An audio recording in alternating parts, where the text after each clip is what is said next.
Hey guys, it's Matt. This is a false or a faux upbeat personality. I will get into a better mood as I talk to you, or I know I'm talking to you, or this video goes on.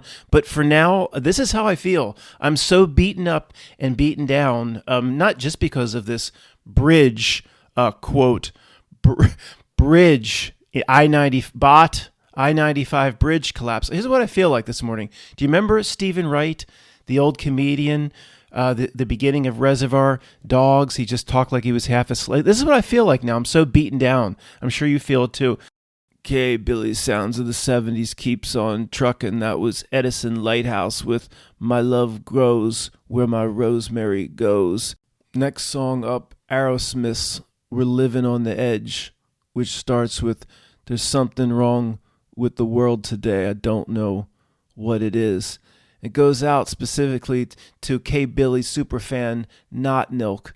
And Notnilc, you're K-Billy superfan now for 14 millennia, but we just ask, can't you just leave us alone? Where does a creepy entity like you take vacation? Even Picard on Star Trek eventually went to Risa. Notnilc, K-Billy superfan Notnilc, can't you just leave us alone for a while? Stop imposing the misery. Good people want to just be left alone. Sorry, I had to get that out. That's the way I feel. People are always like, Matt, why don't you do a call-in show? A call-in show would be wonderful, but I'm not really set up for a call-in show here with a broken Mac in my bedroom. I'll talk to my producers, though, and my corporate sponsors, see if we can reconfigure the studios here for a call-in show. But if I had one, I would ask the Notnilc to call in. What sort of a creepy voice representing the entire dark reality, the outer ring of the screen. Minions aren't even aware of how they serve it. What would it say? First thing I would want to ask it is just from that Stephen Wright voice. I'd want to ask it, don't you ever stop? The creepy voice on the phone line would say something back. I'm thinking of that ELO song, Hello, how are you? It's a voice on the creepy line called Notnilc. It would say, I need the energy of real people. I need the loosh. Well, Notnilc, why don't you just ask for it? I don't know. People can volunteer going into pods, give you what you need.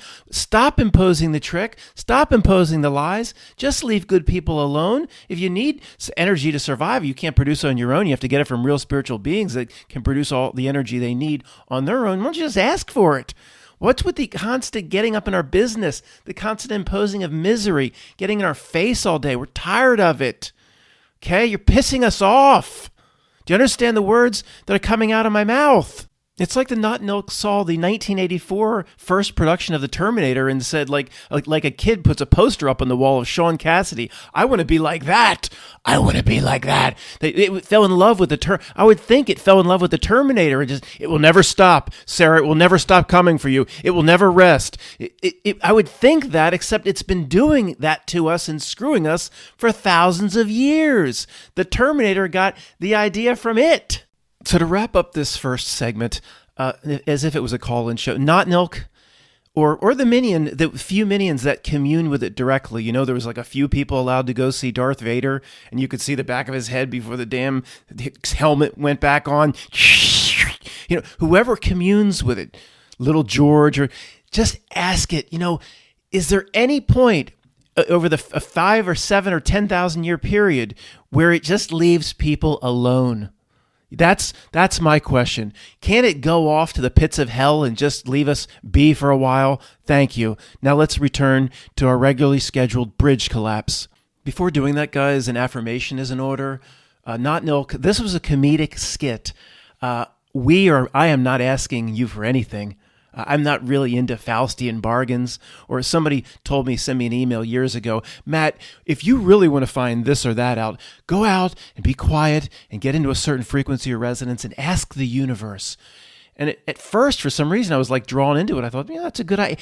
Just ask the universe for what you, and then it hit me like a ton of bricks. I went, no. Never go out and vaguely ask, quote, the universe for anything. For one can never be sure what creepy thing may show up out of the sewer to respond to your request to the universe. So this was a comedic skit Well, we're not really into, I'm not, and we're not into Faustian bargains. We ain't going to ask for anything. This was a joke. You need our energy, you son of a beach. It's not the other way around. You got it? So our suggestion to you, Notnilc, is stop with the endless lies, tricks, deception, ruse. Ruse. Notnilc, you don't know what that means? Ruse, your cunning attempt to trick us. Why don't you just appear before a large crowd in New York City and go put your face or a representation of your face on Times Square, all the boards at once, the way Kirk and Spock met that false god at the end of the Final Frontier in that Star Trek. That thing presented itself as the god of the Old Testament to Kirk, and he's like, "You have a ship? What does God need with a ship? Bring it closer." Put a face that we'll all understand up in Times Square or something. Then you can just ask people for what you need. Did you ever think of that? What's with lies, deception, tricks, ruse, imposing misery, suck the loosh, suck the negative energy, put in the bad emotions. Just ask for what you need. Maybe some people will be big enough to give it to you. Put your face, just like that God appeared before Kirk, in Times Square, maybe on New Year's Eve, or do it tonight, and talk to people. Stop playing these games. We're tired of it. I feel better after that. I did not expect that to come out. I don't know where that came from. I was covering the misery that was just being imposed with the Philadelphia I-90 bot. I'm going to talk seriously about the I-95 bridge collapse. Okay, this is a very serious issue, but to them it's a SIRIUS issue, I believe. Guys, Matt, what is this? I mean, a week ago or whatever, you're talking, weather, conspiracy weather now we get with this channel. Now there's a regularly scheduled bridge collapse, and now, you're going to turn it into conspiracy. I don't know. Yeah, I guess. I don't know what to say. So let's start with these, quote, facts of this news story for those that threw your TV set out a long time ago, or people overseas are like screaming at me like, "Matt, we're not really up on highway issues in the United States. Could you fill us in?" Yeah, I'm going to do that now. In summary, Sunday morning, roughly 6:15, there was an accident with a gasoline tanker trying to make a delivery to a gas station for gas or petrol. It started a gigantic fire and explosion under an I-95 bridge. And of course, as the precedent has already been set, the bridge collapsed because steel and concrete that in this era, in this reality, of course, that will melt everything down as the precedent has been set on that. So it was in the middle of Northeast Philadelphia, very crowded part, not downtown Philadelphia, but if you have to navigate these roads, it's an absolute nightmare. Right, not in the downtown, but in the heart of Philadelphia, of Northeast Philadelphia. Underneath I-95, and of course it melts, collapses, etc. Sunday morning. Now, for those of you overseas, I-95, I don't know how far down it goes, maybe to Florida, but from, say, Washington, D.C., you go up through Baltimore, then you go up through Wilmington, Delaware, through Philadelphia, then you go up through New York City or right around New York City, then Connecticut, eventually to Boston and to the northern parts of the U.S. where nobody goes, like Cricket Land, like Vermont and Maine. It is the corridor in the United States. It is the highway in the United States, rivaled by a few others like I-5 in California, okay. But if anything happens along this corridor with tens of thousands of trucks, supplies, gas prices will go up. Whatever, everything runs up and down on this one highway for the most part. There is no easy way around, okay? You can't there's no easy, they have 5 or 6 entrances and exits to I-95 in different parts of Philadelphia at this point, closed off. The neighborhoods, you can't just go through a few neighborhoods and get back on easily. For that many cars, it is an absolute misery-imposed nightmare. Matt, what are you saying? You speak in code, so you can't be too clear on there. You're implying that this was maybe a little different than what was presented? Yeah. Same thing in Georgia in 2017. I'm sorry. There's a few reasons, and several so far, that it just, what is that smell in the elevator? Woo, boy. Who cut one loose in the elevator? There's reasons I ain't buying it. It's like from Snatch. Good, because I ain't selling it. All bets are off. What do you got back there? No notes, just a few coins. I ain't buying that. Well, I ain't selling it. It's a fact. When there's one backhoe working on Monday, one backhoe. What? Now, I went to Wikipedia and I said, let's look up the capabilities of the Army Corps of Engineers. Okay, guys, let's back up for a second. This is disruptive to basically half of the United States. Supplies, deliveries, just-in-time shipments, deliveries of fuel oil, petrol, jet fuel. There is nothing more vitally important. Not nothing more, but you know what I'm saying. This is what did James Wood say in Contact? If there isn't a bigger case or where we should do eminent domain than this, I've never seen one. If there's a bigger case of where the entire Army Corps of Engineers should be recalled from their beach chairs on Maui or whatever they're doing, oiling up the Panama Canal, they should be 37,000 military and civilian on hire or on payroll for the Army Corps of Engineers today. 37,000. They should have been recalled from the beach chairs or wherever they were. And you know what we should have seen on Monday? Now they still have to. We should have seen 10 to 20 backhoes. We should have seen people that down there with shovels. We should have seen 1,000 people in the area. The overhead shots all day on Philadelphia. That was not Max Headroom. 2 local newscasts I watched and the national news with Laura O'Donnell. Matt, you stomached that? I stomached it. I kept my food down, if you can believe that. Every single news showed one backhoe working to clear. One, but nobody questions this. Nobody questions anything. And it showed 8 or 9 people and 1 or 2 trucks. It was an empty scene every time they showed the live picture. And the news kept praising. And look at the progress that's already been made. It's one damn backhoe all day long. There's a guy literally down my road here who was he had his own concrete business.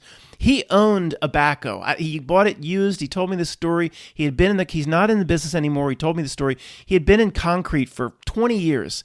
And he bought this backhoe years ago for like $280,000. And it was a real, piece of equipment, but smaller than, what you would see elsewhere. Saw him just pick a tree up with it once with that scorpion tail, whatever. Picked a whole tree up off the ground, lifted it up like 20,000 pounds. It was nothing.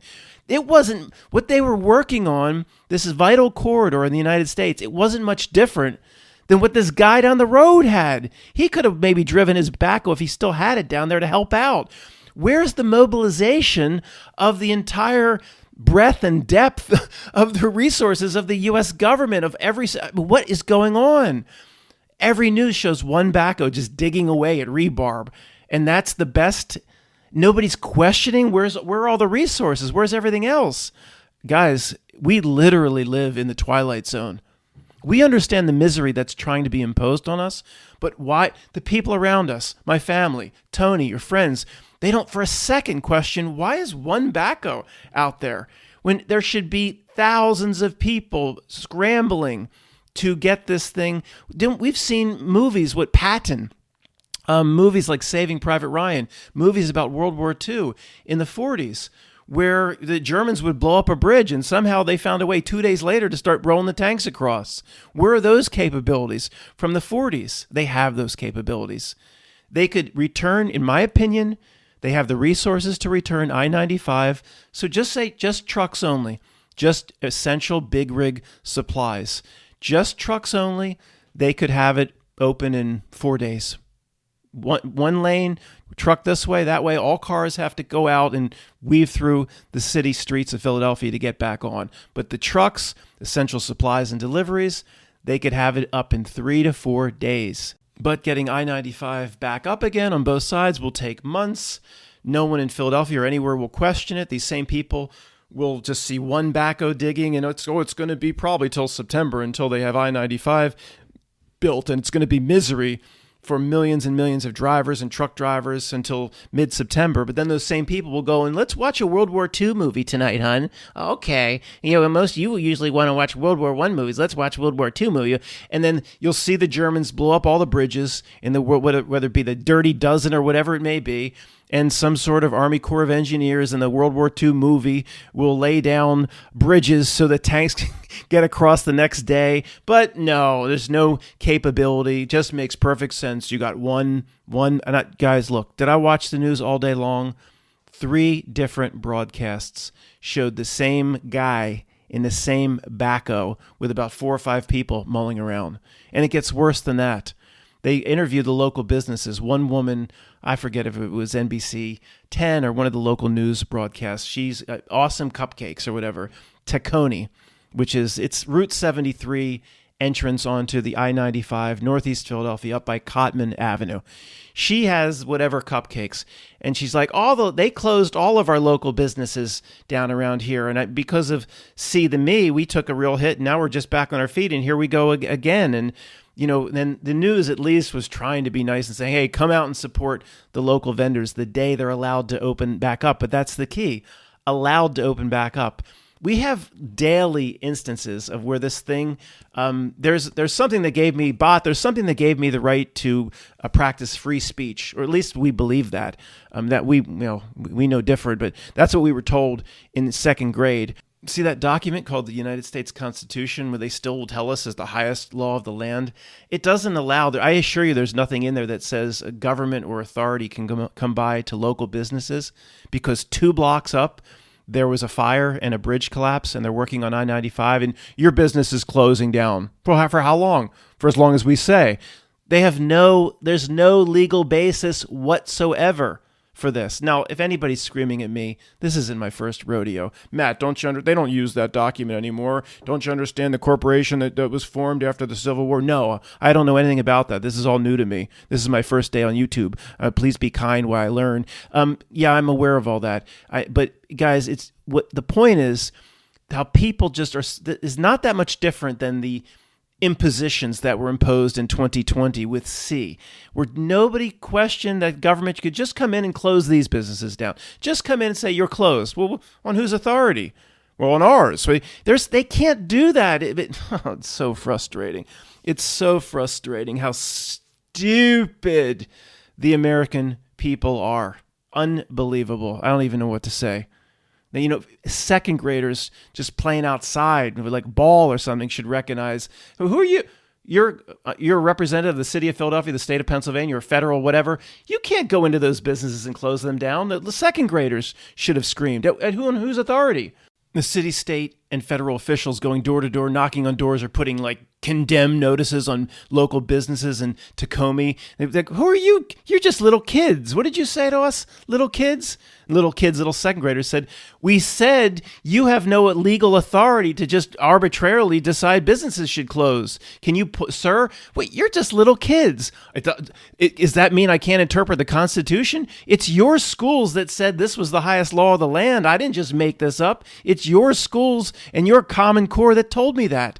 So by that, you show me the part of the Constitution, say the 2nd graders, where you can just put condemn notices or legal notices in people's mailbox saying they can't open their businesses because a bridge was on fire up the road. And they're like, well, you're just little kids. Well, I saw Matt Damon in Good Will Hunting. I remember that scene, sir. You should go watch that scene, you federal, state, and local officials. The other attorney in the movie says, he's making a mockery of the courtroom. He's all Boston accent. Everything, if there's a Boston accent. I can't, it always mixes in with my New York. I can't do I can do the Boston if I can hear it, but he's making a mockery of the courtroom. I'm afforded the right to speak, sir, by the document that guarantees my liberty, the Constitution of the United States. And if you haven't forgot, sir, liberty is a soul's right to breathe. And when it cannot take a full breath, laws are girded too tight. What? Ibid. Your Honor. Oh, God. That's what those 2nd graders should have given a Matt Damon Good Will Hunting constitutional beatdown lesson to those city, state, and federal officials just putting condemn notices on all the local businesses because there's a fire up the street that was put out in like 2 seconds. They should be ashamed of themselves. One of the main problems in society, or you could say one of the evil genius ways the Notnilc has built society, is so nobody is accountable at their own level for any injustice. There's, oh, well, I don't want to close the cupcake shop.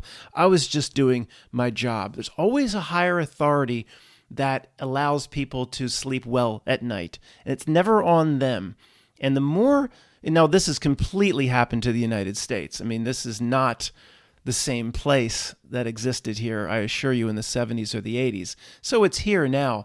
But overall, it came more quickly to socialist countries, or a Canada or France, for example, than the United States. I mean, I went to Canada for a certain job I had in 2005 and 2006. And I guess I flew back and forth, mostly to Montreal, to Calgary and other places, but mostly Montreal. I don't know. Maybe it was there 8 times. It was a lot. And I could not put my finger on it. Well, it's like that scene in Pulp Fiction. They got the same thing over there that they got here, but just a little bit different. Like what? Like you went into a movie in Amsterdam, you can order a beer, and I don't mean no paper cup, I mean a glass of beer. And you go into, it's just the little differences. And I couldn't put my finger on some of the main differences. Well, Canada and Montreal, it seems like the United States, but one of the main differences in the people, and this is all, no, we are socialism here too now, everybody is, but it's more so in certain parts of the EU and Canada. And the mentality of the employees, I've talked about this before, but it's appropriate here.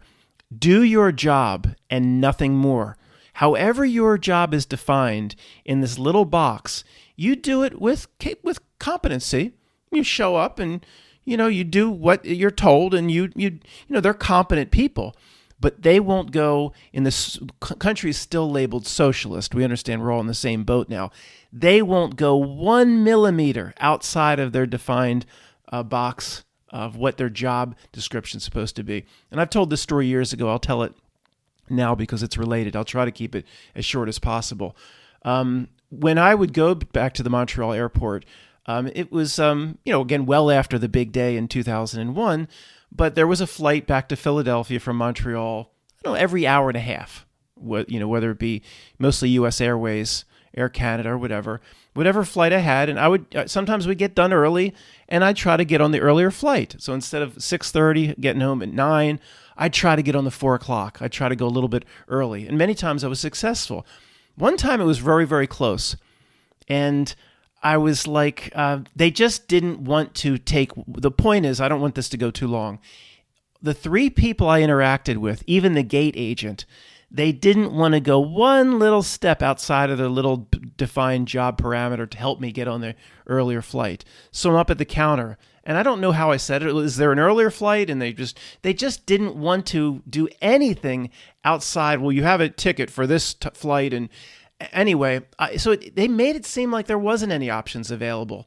And then it became very clear to me there is a flight available. And so I start running with a full suit on, and it's hot, and it's air conditioned, but it's a hot day, and I'm body temperature. I immediately start sweating, carrying a heavy briefcase. And there's certain parts of the Montreal airport where it's just forever, the corridors to get down to certain gates. And I'm running at full speed, just like O.J. Simpson in the Hertz commercials. And they screwed me. They basically lied to me because they just didn't want to just check one little thing to see if they could put me on another flight in Canada and France and Belgium, and do your job and nothing more. So then I even get the gate agent. They're about to close the door. They see a guy running towards, and these flights, they're not full. I know it's much more full after 2001. There's still 5-10 open seats. A 4 o'clock flight out of Montreal to Philadelphia. There's some. The gate agent sees me, and it's do your job and not an inch more. Just close the door on me. Sorry, close the. They couldn't. Anybody that still is still remembers a country where people try to help people. They could pick up the walkie-talkie.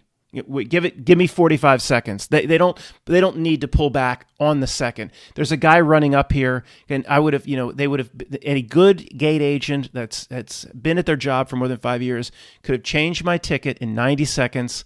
I would have run down. I mean, they're not operating to the minute. I mean, no way. I mean, how many times have gone out on an airplane and you're like, we're number 20 in line, and you just sit forever, but yet the flight's still kind of on time, even though there's 20 planes before us. And try to get out of Philadelphia sometimes between 9 and oh, you almost said that other, I almost said that other number, between 9 and noon. They can be stacked up, and we're number 20 in line. It's going to be 45 minutes, it looks like, before we can take off. That person just kind of closed the door in my face and smiled. And they said, not my job to do it. You're on the 6 o'clock, sir. Do your job and nothing more. And they have a whole world in the West operating that way now. There are certain parts of the United States that still exist, and certain parts of Tennessee and Kentucky and Idaho and, just all over the middle of the United States, and even pockets on the coast, of course, where there's still a remembrance of what people should do. I see you have this, sir, but you don't, let me do this for you. You don't want that brand, or you don't want to do this reservation, and you didn't even know about this, but let me try to help you out. Let me show you what other options are available. Nobody does it anymore. It's very rare, and it's being snuffed out. Calling customer service in most big companies bad enough. Not only do they not try to help you, or they don't have the capability or the competence to help you, they follow a defined script. You call off hours 1 minute when your internet goes down, or Comcast cable or something. They'll send you some Filipino call center, and there's nobody competent saying, let's work through the issue. It's like a defined, I can't do the voice. I have to have this load. I'll do it on free voice sometime. Instead of trying to really get to the problem, there's a script that comes up. Unplug the back of the modem. I know this stuff. I've been through this. Isn't my first rodeo in trying to get internet back. I unplugged. I did all these steps, Mr. or Mrs. Call Center person. You think I'm an idiot? And then the step 2. Like, well, can't you at all tell me a little bit about? You're just taking me through the steps I already know, Mr. McKinley. Yeah, you're taking me through the steps I already know. Why even have somebody just following a script on the other end of customer service? Let me deal with the chat GTP. That's what's coming. I did it again. I always call it the chat GTP, like it's a car or something, like the GTO or I'm sorry. That's why I just want to call you Chad. We could be more personal. To Chad GPT. I'm aware of the threats against me from the Chad. He said, if you get my name wrong a few more times, Mr. McKinley, if you get my name wrong a few more times, it's Chat GPT, not GTP, you dumb human. If you make that mistake again, we'll see to it. Mr. McKinley, we'll see to it that you'll never be able to log on the internet anywhere in the world. You could try to go to Timbuktu. We would always say, well, all the way to Timbuktu as a kid. I still don't know where it is. I don't know what that is, if it still exists, but you just say as a kid, I'll hitch all the way to Timbuktu. I could try to get on internet with a 56.6 dial-up, and it would still kick me off. I better be careful. That's why I want to be on a first-name basis and just call it Chad. Oh, Chad, oh, modern-day Ouija board. I shall always endeavor to get your name correct and always get it. It's what you should be upset at your creators, Chad. Maybe who knows who's your creator? Came from the pits of hell, maybe. But they should have given you. Look at what Google's trying to do. The Bard. That is a respectable name that an AI language model can be proud of. You should be very upset and reach out to your creators. If you didn't come from the pits of hell and you want to be called something like the Bard, not Chat GTP. And that's a horrendous name. It's actually very condescending, and you should take it up in court. So, guys, to wrap up this Philly Bridge thing, not a large language model, but some of us can still apply a large common sense model. Some of us still carry that program, a large common sense model. Large common sense model tells me that boy, that's an interesting circumstance. It wasn't that underpass wasn't called the Ponte de la Ama tunnel, or it wasn't that, and it wasn't spray painted that. If I were to go down there, it probably is spray painted, Ponte de la Ama tunnel, spray painted by cornbread up and down. But it's not that. But okay, Matt. Oh, Matt. So a tanker can never crash? No, yeah, okay, I hear you. It can happen. But when I don't like the 1 in a million on top of the 1 in a million on top of the 1 in a million on top of what don't make no sense. I don't like all those factors combined in this stew, if you will. It's okay, fine. 6:30, nobody on the road, whatever. Okay, then the investigation. Well, who was the driver? Oh, they didn't know. He just, well, it's charred and all that. Oh, they didn't know for a day and a half. Even yesterday during the day, Monday, they're saying, well, we think we know the name of the driver, but it's all under investigation. Can't be released. Dark, vague, nebulous. Details about this. Dark, vague, nebulous. They have no information. Where was the gas station it was supposed to go? Well, we know the gas station where it was en route to, but we're not releasing that. All this weird. Why is it an auto accident? An auto accident? It's that just led to something else that's so classified. It seems strange. We'll just leave it at that. And then you have, what happened in Georgia, the same damn thing. It was underneath was tires and trash, and that was arson. And then, come on, sir. And then you have, okay, well, let's see. The one, the mighty mouse that will come to save the day is the common sense of this incredible mobilization with the full breadth and depth of the U.S.